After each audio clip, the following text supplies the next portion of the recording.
salah satu hal yang memang membahagiakan kita pada saat kita melaksanakan puasa adalah pada saat berbuka puasa.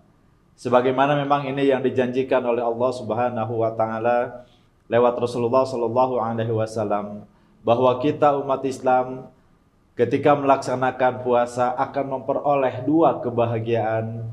Yang pertama, kebahagiaan pada saat berbuka puasa atau pada saat berlebaran, dan kebahagiaan pada saat berjumpa dengan Allah Subhanahu wa taala. Jadi wajar pada saat berbuka puasa kita bergembira, karena memang itu waktunya yang menggembirakan dan membahagiakan buat kita.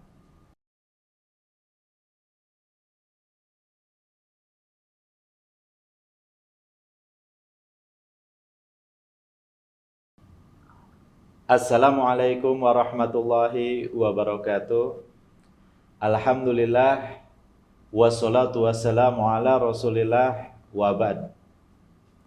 Pemirsa yang dirahmati Allah Subhanahu wa taala, alhamdulillah wa syukurillah kita bisa memasuki kembali bulan Ramadan tahun ini. Semoga kita bisa memaksimalkan saum dan berbagai ibadah lainnya di bulan Ramadan tahun ini. Pemirsa rahimakumullah, hari ini kita akan membahas seputar iftar atau berbuka puasa, terkait dengan takjil atau makanan apa yang sebaiknya kita konsumsi pada saat kita berbuka puasa. Pemirsa rahimakumullah, Rasulullah sallallahu alaihi wasallam, karena Rasulullah sallallahu alaihi wasallam yuftaru ala rutabah. Rasulullah sallallahu alaihi wasallam itu beliau berbuka dengan beberapa kurma basah. Ketika tidak ditemukan kurma basah, beliau berbuka dengan kurma kering atau makanan minuman yang manis lainnya. Jadi pemirsa yang dirahmati Allah Subhanahu wa taala, salah satu hal yang memang membahagiakan kita pada saat kita melaksanakan puasa adalah pada saat berbuka puasa. Sebagaimana memang ini yang dijanjikan oleh Allah Subhanahu wa taala lewat Rasulullah sallallahu alaihi wasallam, bahwa kita umat Islam ketika melaksanakan puasa akan memperoleh dua kebahagiaan. Yang pertama, kebahagiaan pada saat berbuka puasa atau pada saat berlebaran, dan kebahagiaan pada saat berjumpa dengan Allah Subhanahu wa taala. Jadi wajar pada saat berbuka puasa kita bergembira, karena memang itu waktunya yang menggembirakan dan membahagiakan buat kita. Hanya tentu pemirsa rahimakumullah, pada saat kita berbuka, kita tidak hanya sekedar makan dan minum sembarangan untuk sekedar menghilangkan lapar dan dahaga setelah seharian berpuasa. Tapi Rasulullah Shallallahu Alaihi Wasallam memberikan tuntunan kepada kita tentang apa yang harus kita konsumsi pada saat kita berbuka puasa. Dan Rasulullah Shallallahu Alaihi Wasallam mencontohkan kepada kita bahwa beliau ketika berbuka puasa, beliau berbuka dengan rutab atau kurma basah. Ketika tidak ditemukan kurma basah, dengan kurma kering. Ketika tidak ada, maka dengan makanan atau minuman lain yang memang rasanya manis. Pemirsa rahimakumullah, kalau kita teliti lebih jauh, ternyata kurma itu memang memiliki khasiat, memiliki manfaat dibandingkan dengan makanan yang lain. Selain kalau kita berbuka mengkonsumsi kurma itu merupakan sunnah Rasulullah Sallallahu Alaihi Wasallam, yang berarti itu bentuk kecintaan, mahabbah dan ittiba kita kepada Rasulullah Sallallahu Alaihi Wasallam, agar kita juga memperoleh pahala mengikuti sunnah Rasulullah Sallallahu Alaihi Wasallam.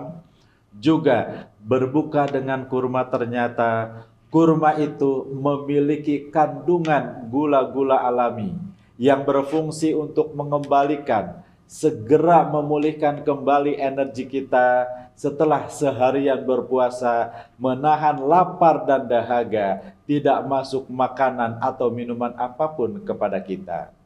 Jadi dengan kita mengkonsumsi kurma, maka itu akan cepat memulihkan stamina kita. Dan tentunya pada saat stamina kita pulih, ya, kita bisa melakukan sholat terlebih dahulu dengan leluasa. Kemudian yang berikutnya pemirsa rahimakumullah, ya, ketika kita berbuka dengan kurma, maka kita tahu bahwa kurma itu banyak mengandung nutrisi makanan. Kita pahami bahwa orang-orang Timur Tengah sana, mereka makanan pokoknya adalah kurma. Mereka tidak mengkonsumsi nasi, tidak mengkonsumsi gandum, ya. Mereka mengkonsumsi kurma, dan dengan mengkonsumsi kurma terpenuhilah hampir semua nutrisi harian mereka. Jadi memang kurma mengandung atau memiliki nutrisi yang banyak untuk tubuh kita, sangat bermanfaat buat kita.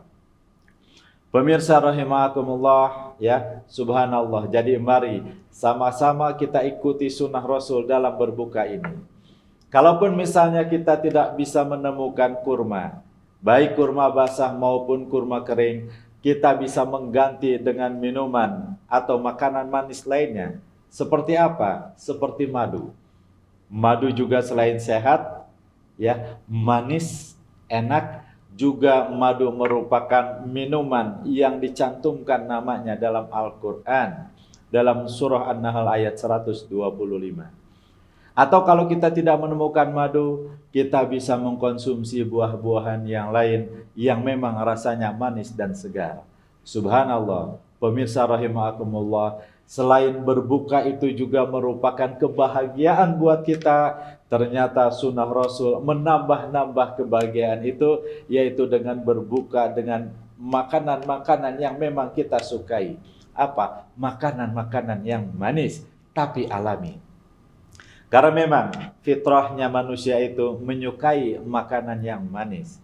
Maka subhanallah, pemirsa rahimakumullah, Allah dan Rasulnya juga ternyata tahu apa yang kita sukai dan apa yang baik untuk kita.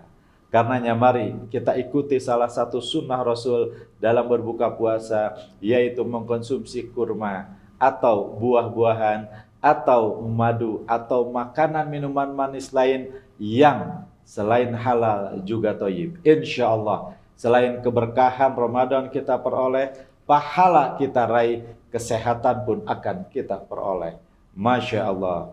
Demikian, mudah-mudahan bermanfaat. Wassalamualaikum warahmatullahi wabarakatuh.